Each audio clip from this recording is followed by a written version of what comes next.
I don't care if you throw 120 miles an hour. There's a catcher behind home plate, and that catcher catches that ball every time with a glove. Only thing I did was change the object from glove to a bat. And all I got to do is catch it. And where was your sweet spot right here then in this bat? I was always right here. It's always right in this zone. Right there, in your area? Right there. But I don't like this. I don't like this. I like right here. Right there. That's the barrel right there. And I practice that every time in the cage. And if those marks are anywhere here, my technique is off. This has to become an extension to my arm.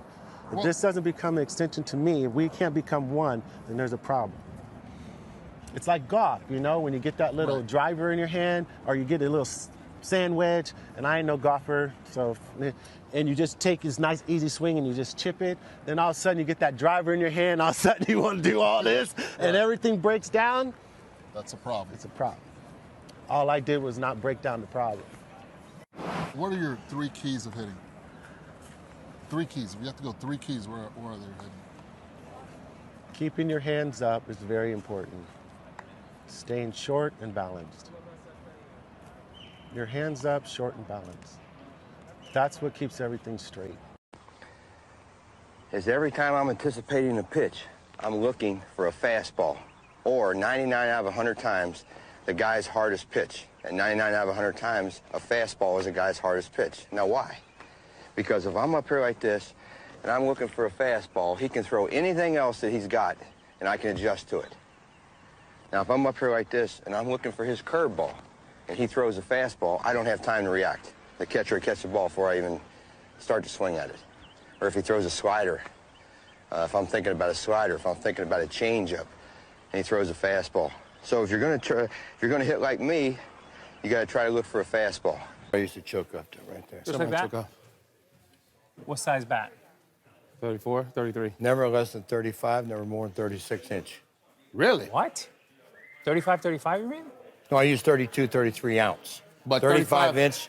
One time I used a 36 S2, but I choked up like this. See, let me tell you why. Because when you get into a lull, you never admit you're in a slump. Don't ever let a pitcher tell you you're in a slump. I would tell people you do 1 of 6 things when you get into a lull. You know what they are? Yeah. Okay? No, tell me. All right? Closer to the plate.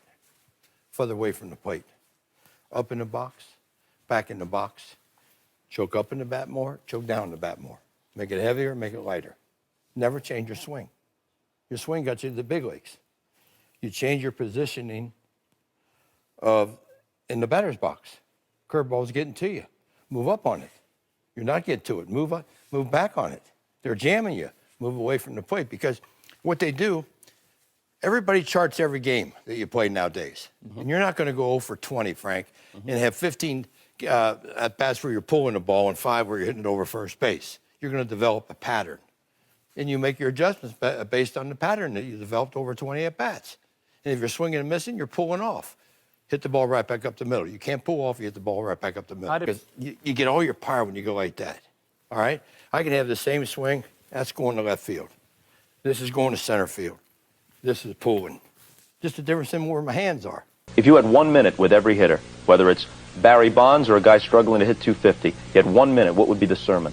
Your number one thing you're always thinking about, absolutely, is getting a good ball to hit. Then I asked that same individual, been playing 10 years, I said, what does that mean?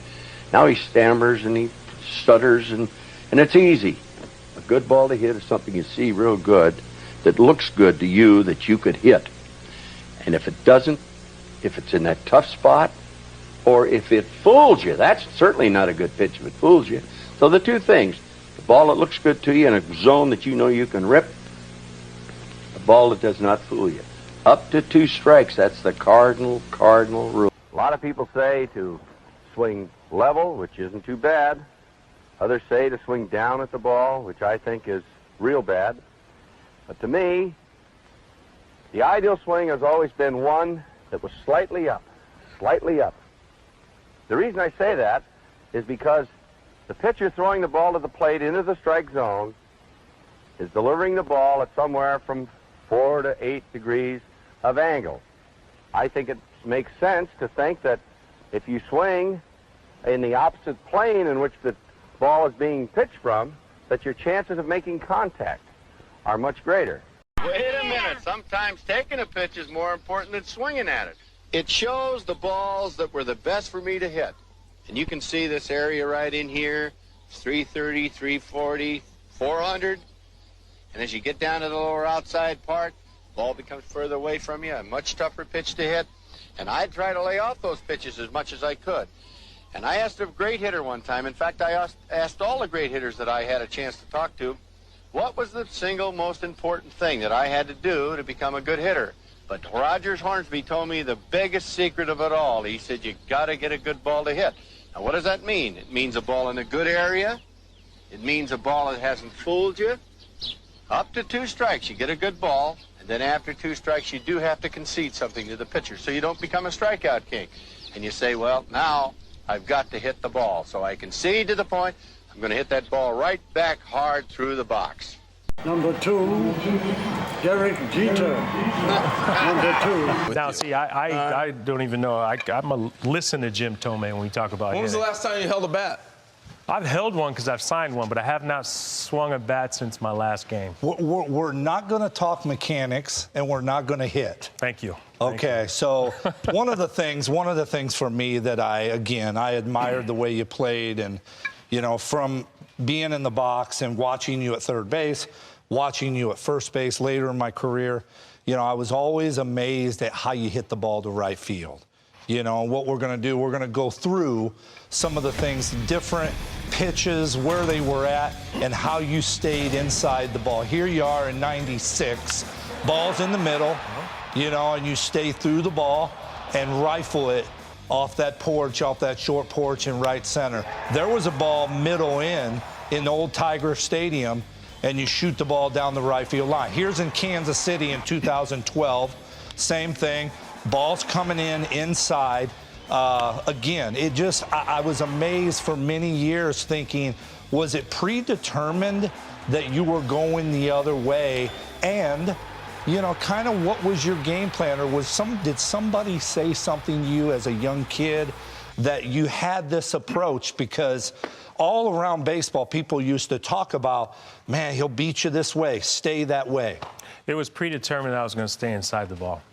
For me, I wasn't good enough to guess pitches. I looked for one pitch, every at-bat, every pitch, fastball right down the middle. Yeah. That's it. I mean, if you go back and look at highlights of pitches about to hit me in the chest, it's because I knew they were going to pitch me in. So I'd look for it in, and I'd swing at it no matter what.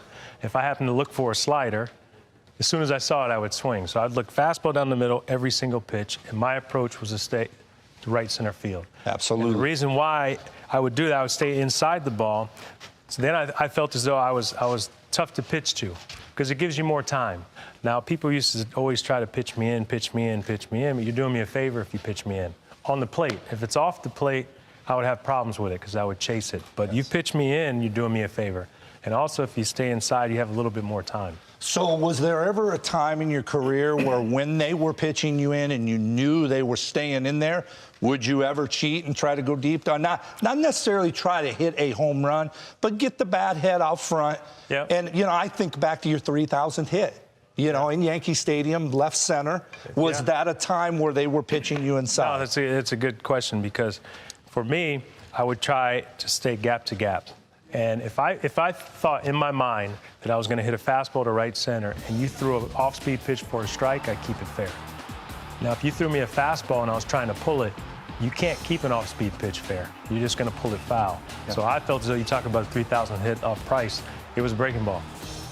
There you go. And I pulled it. So I always felt as though if I tried to hit a fastball up the middle, if you throw me an off-speed pitch for a strike, I'd keep it fair. That's really good. Good well, it's fun to watch for many years, and again, I admired the way you played, and it was, you did it the right way, and you were not only a great player, but you represented your family, New York, and the Yankees so great. Thank you. I appreciate that. And to you, Jim, Jim always treated me well as a young player.